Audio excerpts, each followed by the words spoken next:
Fox 29 News now. Severe weather rocks the region all night long. Fox 29 team coverage with everything you need to know on these dangerous storms.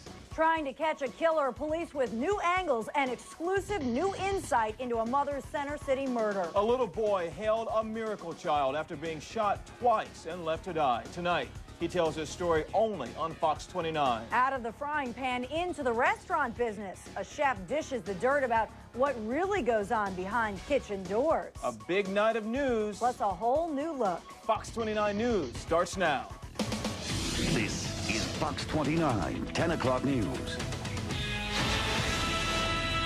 Severe storms sweep into our area and hang around for hours. This video out of Cherry Hill, New Jersey, where there's been waves of rain and heavy floods. And we are not out of the woods yet, folks. It all comes on the heels of a stifling hot day. Temperatures climbing to the hottest so far this year. From steamy to stormy, big picture weather is tonight's big story. Hi, everybody. I'm Dawn Stensland. And I'm Dave Huddleston. We have Fox 29 team coverage of the fast-moving, violent thunderstorm. Let's get right out to Rob Garino with an early look at big picture weather. Hey, Rob.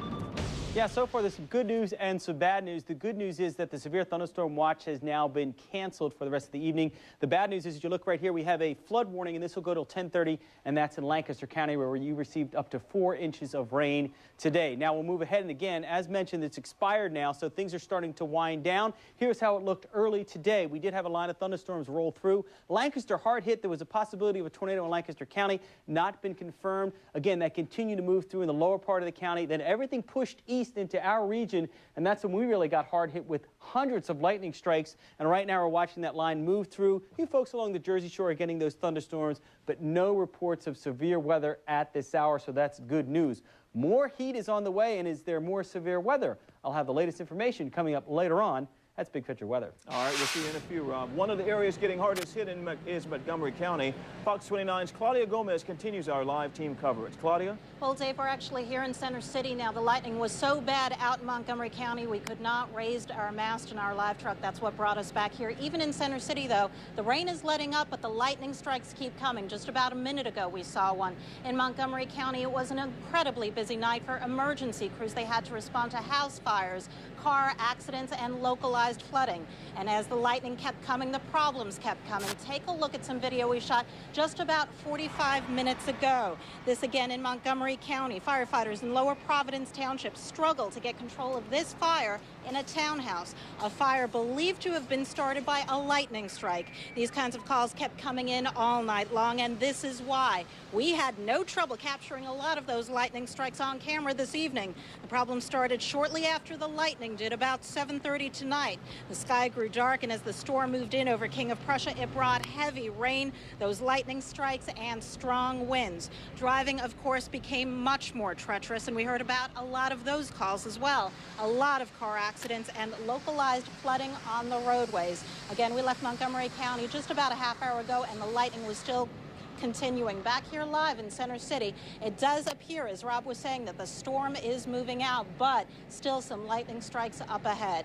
That is the latest from Center City. Reporting live, Claudia Gomez, Fox 29 News. All right, better to be safe. Thanks a lot, Claudia. Roads are also being affected by the storm. Route 130 is under heavy delays near Admiral Wilson Boulevard. There are big problems there on Admiral Wilson Boulevard. As you can see, there's flooding on some other major highways, including Interstate 95 at the Broad Street off-ramp. There's flooding in both directions. The ramp to 95 off of the Vine Street Expressway is closed. West River Drive between Sweetbriar Drive and Falls Bridge is also closed. We have power outages. PECO reports 25,000 homes without power, the majority in the Montgomery and Chester County area. In New Jersey, PSE&G is reporting about 1,700 customers in the dark, mostly in Gloucester and Camden County. In Yeadon, Delaware County, about 60% of the borough is out of power. In Newcastle County, Delaware, 3,000 homes are in the dark. A Mount Holly woman dies on her morning walk, the victim of a hit and run. It happened around 6:15 on Jacksonville Road near Rancocas Regional Valley High School. Now, police say a passerby saw the victim lying injured on the sidewalk. She died later. Officers are looking for that driver of a white suburban SUV. SWAT teams descended on a block in Philadelphia's Feltonville section this afternoon. after a report of somebody screaming at a home on the 100 block of East Roosevelt Boulevard. SWAT teams searched the rooftops of 4 different homes looking for a barricaded man, but they never found anybody and just called off their search. There is new videotape and a new sketch tonight of the killer who gunned down a mother in Center City 3 weeks ago. Someone shot to death Patricia McDermott on her way to work. Fox 29's Dave Stratweiser with exclusive new details on the investigation. It's another look at the killer in action as he makes his escape seconds after gunning down Patricia McDermott in Center City. Hoping somebody that knows that guy, it'll be distinctive enough for somebody who knows them to give us a call. This new surveillance tape shows the gunman from many angles as he approaches McDermott the morning of the murder near 9th and Market. The victim was on her way to work when the killer shot her in the head, seconds after she stepped off a bus. Police have no suspects and no motive. As far as the investigation itself, there's really nothing new to release. There's also a new sketch of the killer. A witness helped investigators improve on an earlier sketch. Police say the gunman ran east on Market Street to 6th Street, then south to the area near 6th and Chestnut. He may have used a cab to make his escape. We're hoping that somebody who sees these composites might be able to remember picking this guy up that morning. Sources tell Fox 29 News that McDermott's husband came here to police headquarters 10 days ago and took a lie detector test. Those same sources say he failed that test. Investigators say they're not surprised by those results, given George Amirhanoff's history of petty crimes and grief over McDermott's murder. Police experts agree polygraph tests are hard to interpret. It's only as good as an investigator's aid, and the investigator's got to take it from there. In an off-camera statement, Amirhanoff said, "I pray each day they catch this guy. I hope they get him off the street." The reward, meanwhile, in this case was increased to $40,000. In Center City, Dave Stratweiser, Fox 29 News. Police are asking businesses in the area of 6th and Chestnut to turn over surveillance tapes from May 17th. That's the day of the murder.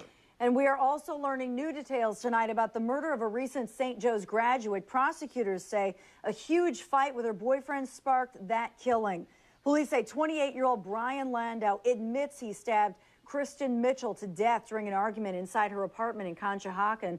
Landau told police Mitchell stabbed him first. Prosecutors say Mitchell's death was a brutal one.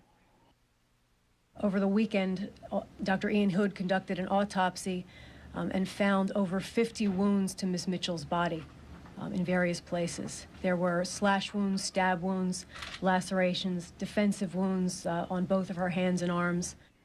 Landau also suffered several stab wounds, but prosecutors say they think most of those are self-inflicted.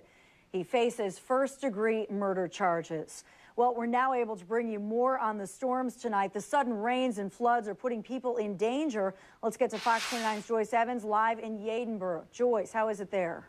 Well, Dawn, we have a situation here at Manicare. It is on the 600 block of Wycombe near Bailey. And what you're seeing now is firefighters call here because all power is out in this 200-bed, almost 200-bed nursing home. And there are patients inside who need equipment, breathing equipment and other kinds of apparatus to help them live. And what firefighters are doing right now is hooking up generators. What happened is about a half hour or so ago, all power went out inside. All blackness. The generator came up, according to a family member who came out just a moment ago and told us, and the generator worked for just a few minutes, and then the generator went down, and then came all of the emergency officials out here to help. We have emergency crews from the police, fire department. We have paramedics on the scene in case someone needs help desperately, and they are monitoring the situation. More and more crews are showing up. And as we said earlier, about 60% of the borough, that's thousands and thousands of people, are without power right now. And right here we've got almost 200 beds. We don't know how many people are actually occupying those beds. And it's a little bit of a tense situation, but so far we're told inside most people are remaining calm because it was bedtime at the time that the lights went out. In Yaden, Joyce Evans, Fox 29 News. The last time I checked, it was right here. A young survivor pointed the bullet he took outside a school only on Fox. He talks about the shooting, the gunman, and why his life will never be the same. The candidates, the issues, and the crucial vote that will put one of them on top, the Garden State's race for governor. The Phillies and the city pay tribute to our veterans at the site where Veterans Stadium once stood.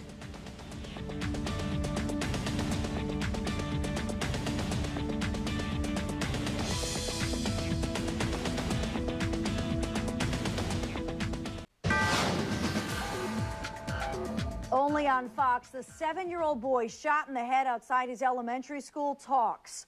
No one thought Duran Parks would survive after he was caught in the crossfire of a drug dispute. But tonight, Duran and his mom talk exclusively to our Tom Burlington. Tom. One look at Duran and you're going to see why doctors call him a miracle child. What happened to him left us horrified and praying for his recovery. Now Duran and his mother Marcia are in protective custody, in part because of their resolve to see the men charged with shooting Duran go to prison. I want them to go to jail. It's a simple request from a little boy, a second grader cut down by bullets outside Elwood Elementary School. On April 27th, detectives say 2 men here to settle a drug dispute fired repeatedly at Duran's stepfather. If I could get a chance, that's what I'd ask them. Why didn't you see that little boy? The boy took a bullet to the head, one in the back, and collapsed next to his book bag. I want them to pay for what they did to my son.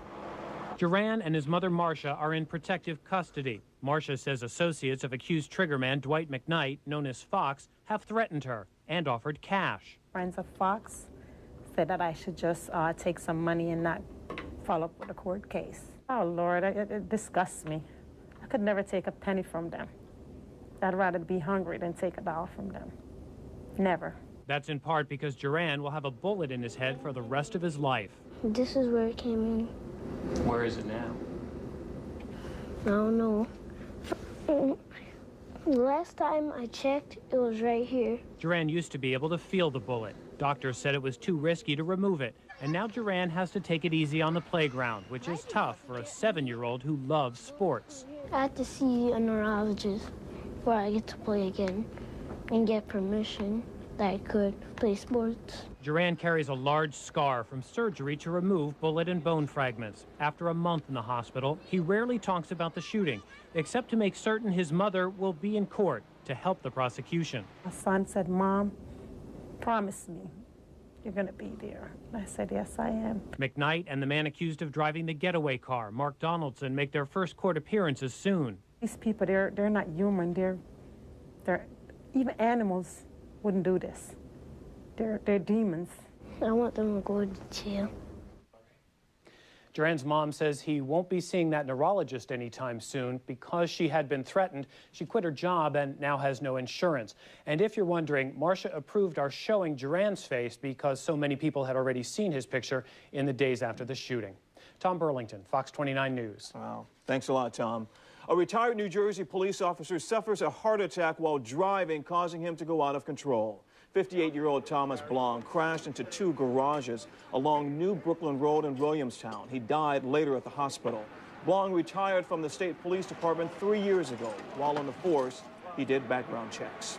Skyfox over the eastbound on-ramp to the Walt Whitman Bridge. A truck filled with trash flipped over, spilling all over the ground. Look at that. It happened during the morning rush. You know that caused problems. Traffic was delayed while the trash was cleaned up. New Jersey voters go to the polls tomorrow to help determine who will be the state's next governor. Among 3 Democrats, Senator John Corzine is the overwhelming favorite. In the Republican primary, Doug Forrester leads Brett Schundler in a field of 7. Fox 29's Bruce Gordon says the GOP race seems to have tightened in the final days. I need your help tomorrow.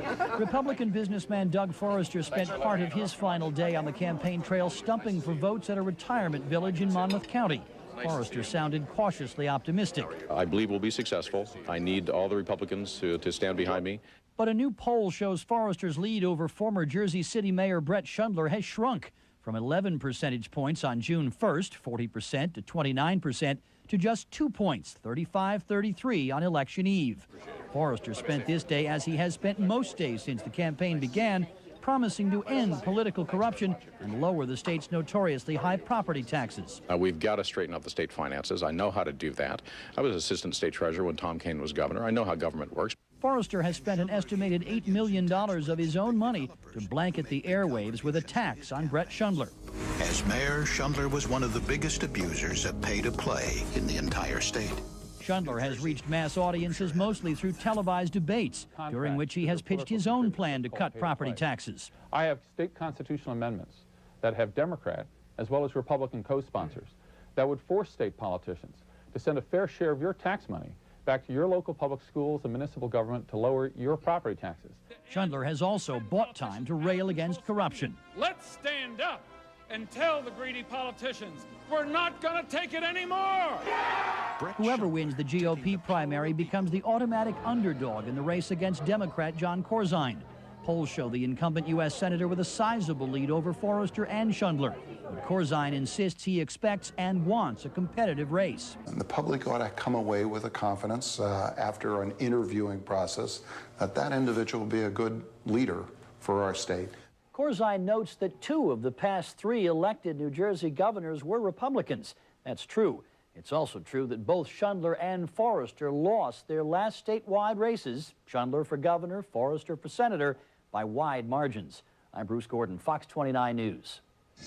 The polls in New Jersey open 6 o'clock bright and early tomorrow morning, and they close at 8 p.m. Of course, full coverage of all the results tomorrow right here on the Fox 10 o'clock news. Radnor neighbors say, not in my backyard. They are up in arms about a plan to build a $47 million school. Township planners met tonight and decided the plan will move forward. The school will be built at Luella and Windermere Avenues. Opponents say it's like building a big store in their backyards. They say it's too expensive. There's too much traffic there already. The plan now goes to the Board of Commissioners for final approval June 20th. Well, for 33 years, both the Philadelphia Eagles and the Phils called Veterans Stadium home. The vet may be gone, but today the Phillies and the city made sure the message of the Veterans Stadium will never be forgotten. Don Tollefson joins us here with more. Dawn and Dave, it has been 14 and a half months since the implosion of Veterans Stadium, but for all of us who love the vet for so many reasons, today at the corner of Broad and Patterson was once again very, very special. Center fielder Gary Maddox. Gary Maddox proudly wore a Phillies uniform, but today was a day to talk about a far more important uniform he once wore, that of an American soldier. Every uniform provides some sort of help to other individuals, and then together we make up a great nation. And I feel it's the obligation of everyone in this country to try and make it better. On the count of 3, 1, 2, 3, the unveiling. On the 61st anniversary of D-Day, Gary joined Phillies officials, city officials, and military heroes for the unveiling of a stunningly beautiful memorial where Veterans Stadium once stood. We know, as a veteran community, that the Phillies get it. They invite veterans all the time to do honor guard ceremonies, so we appreciate what the Phillies do for the veteran community.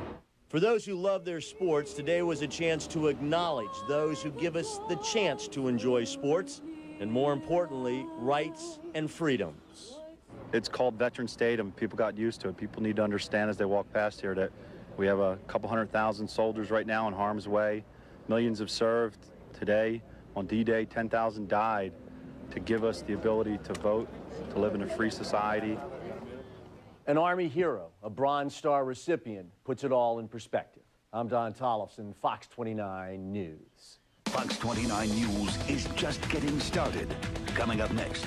A frail defendant on the mend as a jury decides what Michael Jackson's future holds. Life mirrors art, and an Oscar winner actor goes behind bars. If you can't take the heat, don't become a chef. A local creator talks about the dishes, the drama, and staying calm under pressure.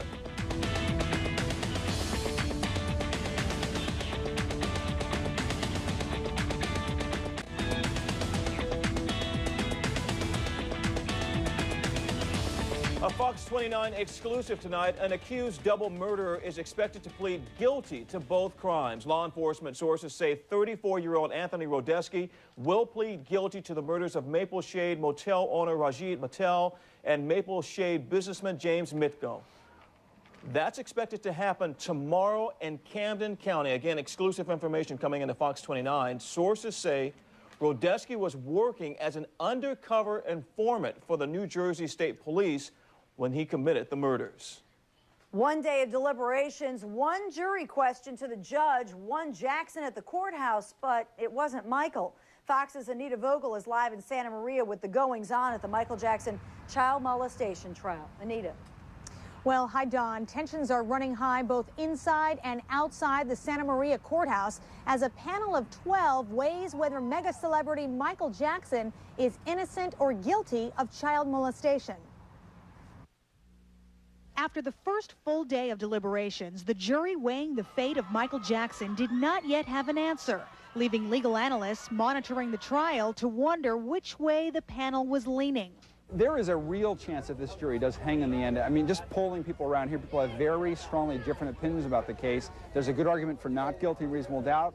On the other hand, the evidence of prior bad acts by Jackson is so strong that I think some jurors could have a hard time actually acquitting Michael Jackson. And while this jury has a lot on its plate, a 10-count indictment along with 3.5 months of testimony and more than 600 pieces of evidence to consider, other trial observers insist the main question before the panel is simple. Did Michael Jackson molest a 13-year-old boy or not? It's not a complicated case with forensic evidence and DNA and a lot of experts. It's a he said, that being the accuser, and he said, that being Michael Jackson. Even though he did not testify under oath, we saw the videos.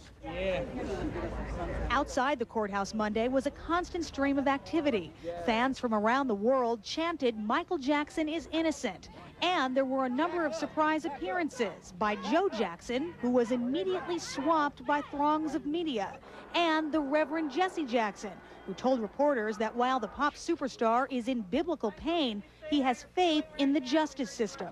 He is convinced that the jury will be responsible. He has faith in the jury, and that if reasonable doubt is the standard, he'll be acquitted. And the jury will be back here again tomorrow morning at the courthouse at 8:30 sharp to resume deliberations. Live in Santa Maria, California, I'm Anita Vogel, Fox 29 News. All right, thanks, Anita. What's up with Russell Crowe? Oscar-winning actor and assault suspect. Police arrested Crowe in New York. He's accused of hitting a hotel clerk in the face with a phone. Crowe's lawyer says his client was fed up with the faulty phone in his room, so he tried to return it. They argued, and Crowe says he threw the phone against the wall. If convicted, he faces 7 years in prison. Excuse me. Saw it on, quote, Hell's Kitchen. Chef Ramsay's got the talent, even if he doesn't have the tact. The cutthroat culinary world here coming up. Feels like summer out there. The question is, how long does it last? And the latest look at Doppler radar coming up.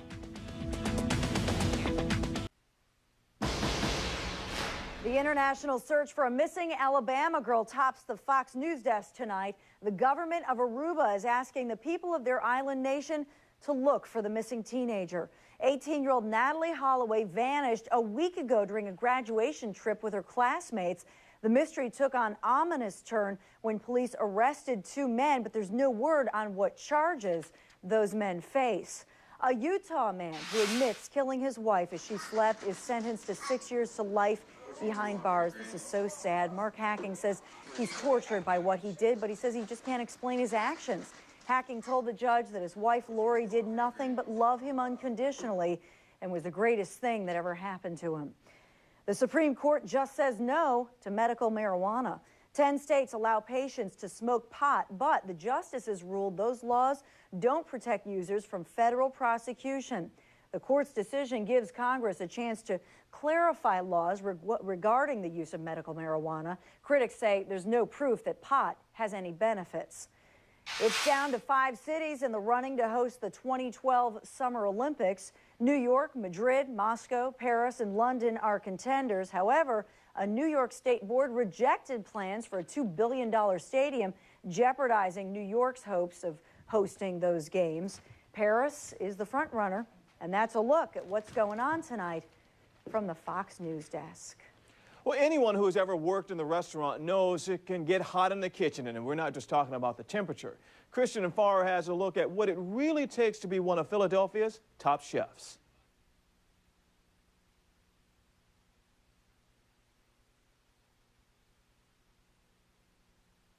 $31. How are you looking on a crab cake app, dumpling, pecan chicken? It is very long hours. I mean, you better love what you do, because if you don't, you're going to be absolutely miserable. Chef Jim Coleman has been searing, sautéing, and barking out orders for more than 20 years now. He runs his own restaurant, Coleman, in Bluebell, Montgomery County. The trout, veg pasta, no mush, pick up, please. He says it takes persistence and patience to really make it in this line of work. You work every weekend, so if you're a young guy, I always say, while your friends are out partying, you're going to be working. So every Saturday night, every holiday, Mother's Day, 4th of July, Thanksgiving, you're going to be working. So you better be prepared for that. It's a tough business, and you got to be thick-skinned. And able to handle the heat in the kitchen. Coleman admits there is a definite pecking order. You have to treat everybody a little differently. Some people need a pat on the back, and some people need a kick in the rear end. What do you think of that? So it's a little so. There you go. No, you apologize. Don't do it again, okay? Coleman says there are a lot of screamers out there, like Hell's Kitchen host Gordon Ramsay. What is that? Come on. But Coleman says it takes a lot for him to boil over. I can get loud, and but I don't do it very often. You know, I mean, it's because when I do it, you won't forget. If you flip out over the littlest thing, then you're going to be flipping out every day. Everyday stamina is also a key ingredient. It's 90% perspiration and 10% artistry. I mean, so at the end of the day, it's, you know, it's working with your hands, being on your feet, it's physical work. And then there are the customers. There's no limitation to what people can, you know, complain about. And it's a business of problems. I mean, something's going to go wrong every day. An oven will go out, you know, the burners will go out, the dishwashers won't show up. I mean, something's going to happen. But the uncertainty of what comes next is also what makes this line of work so exciting. It doesn't matter what's going on in your personal life. You're not thinking about anything but you're focusing on those next 5 tickets and getting that food out of the window. And so it's an escapism a little bit. Chef Coleman recommends going to culinary school if you're serious about this career. He says it's important to learn from someone who can teach you the trade. And he says forget about making a whole lot of money when you first start out. Christian Farr, Fox 29 News. Okay, we want to get back to our top story, the bad storms out there. PECO says it's working as quickly as they can to restore power after 85% of homes in Yeadon lose power. We want to go back to Fox 29's Joyce Evans, who's live at a nursing home in Yeadon. How are folks there, Joyce? Getting better, Dawn. Things are getting better here at Manicare, where they have almost 200 beds. As you can see, take a look, all of these emergency equipment. Some of them are beginning to leave now because the situation is under control. From Lansdowne, Darby Fire, East Lansdowne, equipment from everywhere came here because it is a nursing home and there's equipment inside that people need. They need breathing equipment. Let's take a look over now at the situation where it's much calmer than it was earlier tonight, where it was a very tense situation. The lights went out and there was no power in the nursing home. Now families are feeling a little bit easier. Take a listen. Generator came on for about 10 minutes and then it went off. What they're doing right now is they're trying to establish lighting throughout the building so that we can maneuver through the building very safely and make sure that everybody is comfortable and nobody's panicking. They're doing okay now. Everybody's just walking around trying to keep everybody calm right now. And we're joined now by Yeadon's Fire Chief Craig Jeffries, and you have an update just coming in on what the situation at the nursing home is. The lights are on. Yes, the lights were able to be, PECO worked very, very well to get the lights back on in a timely manner for us. Just got word that all the patients are accounted for, all the patients are doing well. Nobody's going to be needed to be transported to the hospital. All right, thank you so much. A lot of activity out here tonight, and now we're just told that 40%, they're down to 40% without power, so half of the people who were off tonight are back on. We're live from Yeadon. Joyce Evans, Fox 29 News. Thanks for the update, Joyce. Of course, Rob Greeno up in minutes with weather. Sluggish students, early classes, the combination that can mean trouble for your kids' grades in Health Talk. He wowed the nation with his amazing singing and his rockin' pipes. Now our local Idol finalist is back and going out on the town with Jen Fred.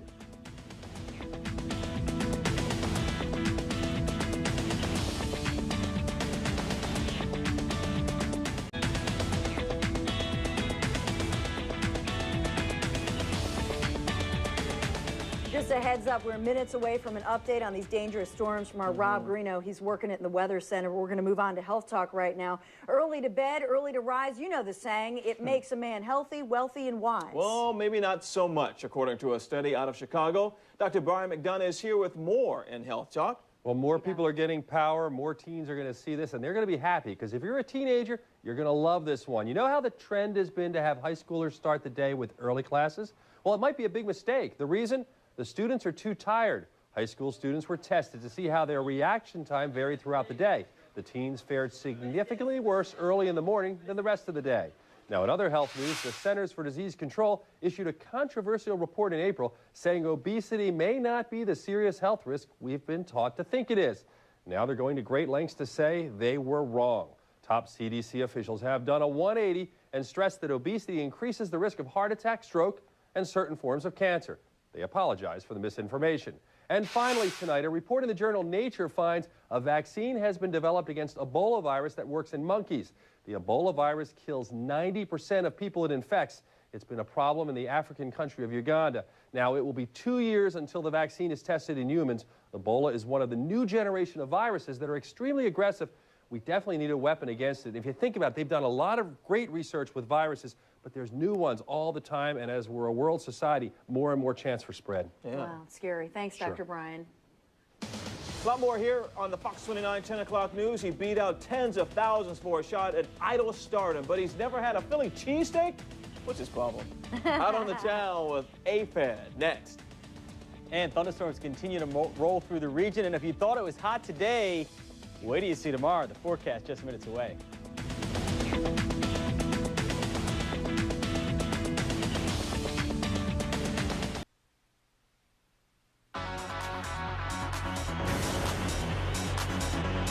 It's been a while since we heard that music. Yeah, absolutely. He may have made it big on American Idol, but can you believe it? Anthony Fedorov has never had a cheesesteak from Philadelphia. That explains why he's so skinny, right? It's true. We wanted to show him a bit of the highlight, but instead we might have ended up punishing him for all of his success. You see, we sent him on the road with Fox 29's Jennifer Frederick, and they had quite a day. Do you know how to order them?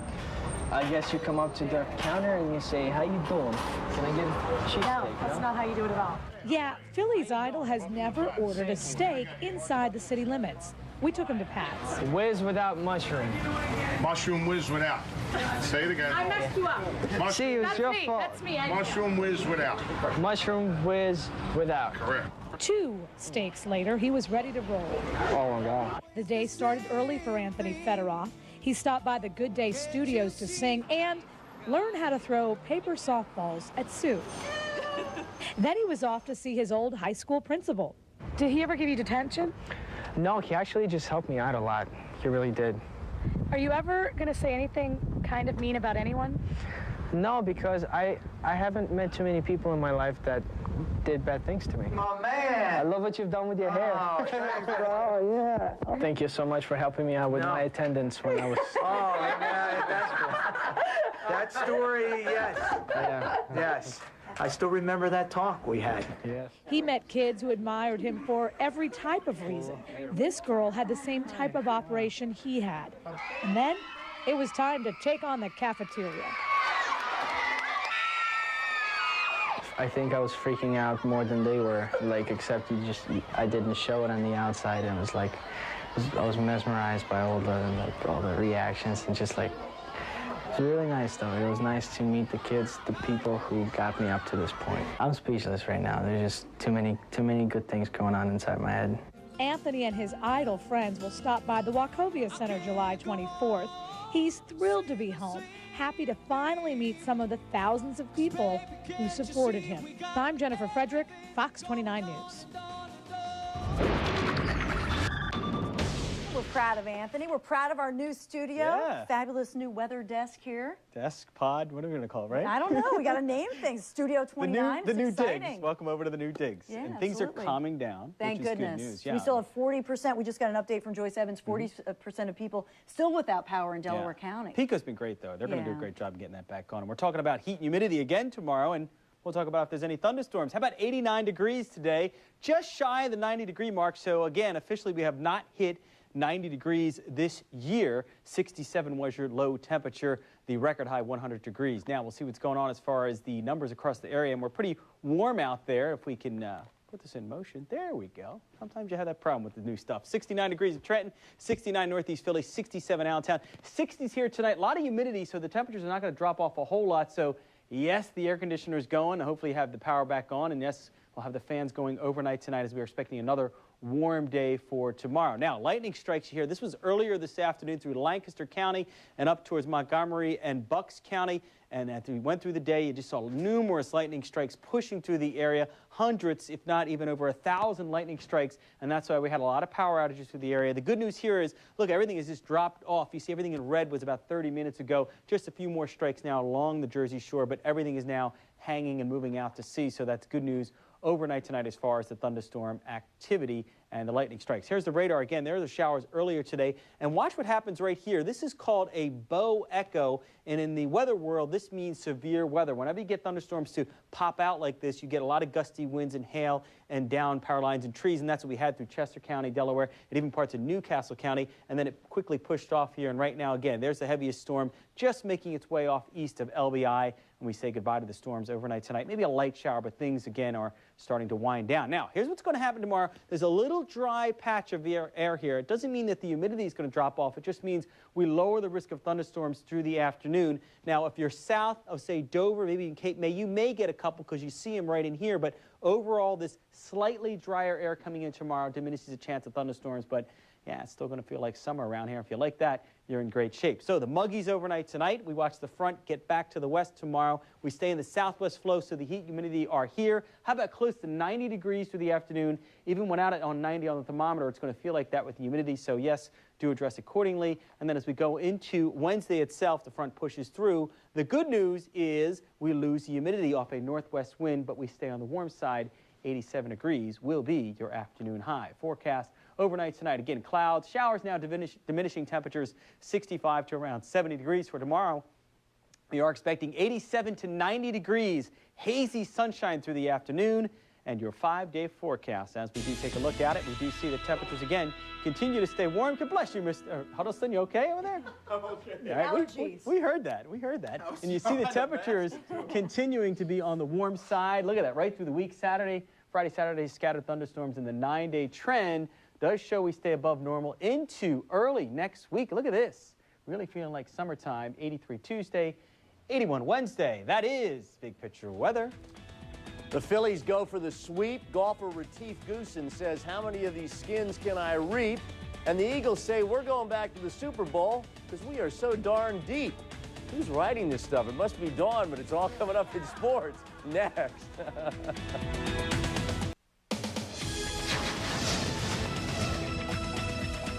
Fighting Phil's going for another series sweep, and for 7 in a row, taking on the Diamondbacks on a hot afternoon at Citizens Bank Park. Corey Lytle with some problems. He had pitched well at times this season, but before you knew it, the Diamondbacks were up 8-1 in this baseball game. Here come those Fighting Phils, though. 5th inning, number 5. Pat Burrell, part of the comeback, and all of a sudden you look up at the scoreboard, and it is now an 8-4 ball game. And the Phillies kept battling back. They had a big bottom of the 9th inning. Chase Utley, what an impressive player he is. He helps the cause. It gets to 10-8. 2 runners are on, 2 outs. Todd Pratt, the potential winning run, but he strikes out, and the Phillies finally lose the game, 10-8. But in the clubhouse, still a lot of optimism. I hope no one's down after today's game, you know. The difference in the game was that first inning, and the way I look at it is I made some good pitches, and, you know, those 5 runs were, you know, it's just one of those days that it didn't go our way. I think we showed a little character coming back. We were down by, what was it, 6 runs. I think that's definitely a positive. This is a positive. Awesome. High school baseball. The PIAA playoffs. Neshaminy taking on the Public League champions, the Frankfort Pioneers, and Neshaminy gets some offense right there. They get some good pitching. And when it's all done in this PIAA game, Neshaminy is your winner. Guys from Bucks County 5-1 over Frankfort. In Chester County today, the Exelon Invitational gave us great golf moments and a whole lot more. Retief Goosen in this skins format, started by Jim Furyk. That putt's worth $65,000. They go to the chip-off once again this year, and there he is in the bunker. Retief Goosen got $195,000 here. Most importantly, all sorts of money raised for the Boys and Girls Club. Great job done there. What is going on in the NBA? Lots of local connections here. Temple's Eddie Jones. Oh, at the buzzer. So the lead for Detroit at the half is 5. They're down in the second half to Miami, but the pride of Coatesville, Pennsylvania, Rip Hamilton right there. And right now, Detroit up by 3, 15 seconds to go in that game 7. Well, the Eagles wrapping up their last mini camp this week before the big-time stuff at Lehigh, and Billy V is talking depth. For rookie players, whether they were drafted in the first round or the last round, these workouts are mostly the same. Try to learn all the complex schemes the Eagles use. Come out here and play with all these guys, I'm enjoying it. Yeah, and you have the playbook down pat now, right? You know, everything that we went over, I feel like I know everything that, all the stuff that we went over. It's more mental than physical since there's no pads on, but Mike Patterson has been able to show the quickness that caused the Eagles to make him their first-round pick. I see exactly what we drafted. I see great quickness. I see a kid that wants to be coached. He got a nice first step, and he's got some good lower body strength, and he's taking the defense pretty good. That's how I always feel like, if you're fast off the ball, then you're able to do a lot of stuff. The fact that Corey Simon is holding out of camp means more time on the field for Patterson and for another rookie, Keontae Marshall, who was taken in the last round. I can't worry about Corey. I guess worry about me. But, if he comes, that'll be another person that I can learn off of, as well as Hollis Thomas and those guys. So just looking forward to whatever's going to happen and happen. That's a great attitude, whether you were taken in the last round or the first. With the Eagles, I'm Billy V, Fox 29 News. Great job as always, Billy V. And at the end of July, beginning of August, when it all starts at Lehigh, the 10 o'clock news and Good Day will be all over it. As well as thousands of fans. Oh, they'll be there every day. Oh, yeah. Cool Can't stuff. wait. That's great. Thanks, Tolly. And a quick check of the weather. You were going to give us a quick update? Yeah, severe weather's gone, so things are looking good for tonight. A little warm, but we're in good shape as far as no more problems expected. Well, a busy night, though, for Pico. We got about 25,000 customers still without service across the area, so I know they're working it overnight. That's it for us this Monday night in our new studio. Yeah. A current affair is next. Good night, everybody.